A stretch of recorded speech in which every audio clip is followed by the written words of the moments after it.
Julia won. She's very stoked, very up happy, and down. So another upset, unfortunately, for Bruna Kajia, falling to Christine Oja from Estonia. Tšau, minu nimi on Kristiin. Jõudsin just Eestisse 3 päeva tagasi Pärnusse. Nagu te näete, siin on hästi mõnus, päike paistab, tuul puhub ja mul on nii hea meel kodus olla. Position here, just about 30 years old. Just nice ace bend from Christine Oja. I hope we spell it right. I'm not sure about the way we spell it in Estonia, and if you are following us, sorry if sometimes we do some mistake. Siiani oleme osa võtnud 4 PKRA etapist.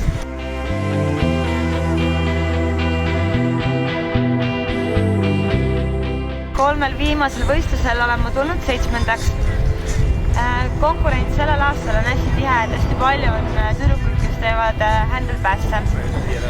Isegi juba main eventile on päris raske jõuda, et mõned päris head sõitjad jäävad välja.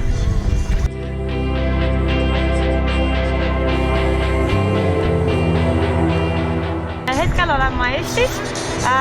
Järgmine PKRA etapp, millest ma osa võtan, on Fuerteventuras ja selleni on mul nüüd 1,5 kuud aega. 6 aega sellest olen ma Eestis ja 2 nädalat enne lähen ma Fuerteventurasse treenima. Ma plaanin teha kaasa kõik PKRA etapid, et hetkel on mul juba olemas osaliselt toetajad, kelleks on KSA silmakeskus, Flat Detail, Aloha Surf, North Kiteboarding, Ion, Borealis Healthcare ja Lip Sunglasses. Ma otsin hetkel veel täiendavaid sponsoreid, kuna etappe on kokku hästi palju. Et kõik üle ei ole kinnitatud, aga ma usun, et kokku tuleb neid 9, natukene kulukamad, mis toimuvad Hiinas ja Brasiilias.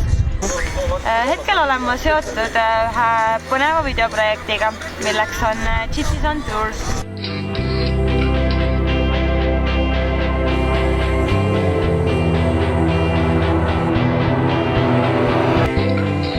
Teen seda koos Anne-Luis Lammertsiga. Tahame näidata, kuidas me tegelikult PKRA tuuril osaleme. Paljud arvavad, et meil on kõik on kinni makstud, kõik on super hästi, mille üle ma tegelikult ei kurda, aga samas peame nagu suhteliselt soodsalt kõike tegema. Ja samuti me näitame oma treeninguid ja rohkem sükest lifestyle'i poolt ka. Kuna tuul on nii hea, siis ma praegu lähen sõitma ja näeme vees.